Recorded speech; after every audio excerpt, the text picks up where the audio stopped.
Niyə görə səhər oyanan kimi bir stəkan ilıq su içmək lazımdır? Çünki bədənimiz gecədən susuz qalır, 7-8 saat müddət keçir, metabolizma yavaşlayır və biz günə başlamaq üçün səhər duran kimi nəsə qəbul etməliyik.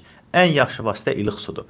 Düzdür, soyuq su da içənlər var və yaxud da birbaşa olaraq səhər yeməyi yeyənlər də var.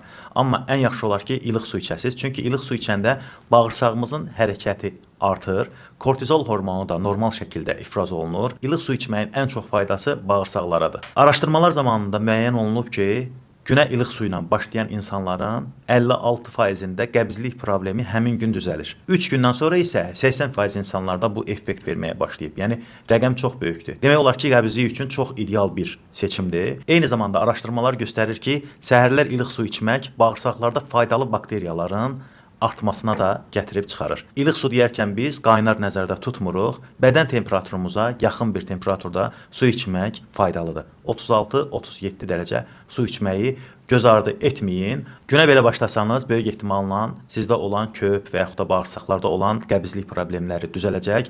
Amma uzun müddət bağırsaq problemləri yaşayırsınızsa, keçməyən köp, qəbizlik və s.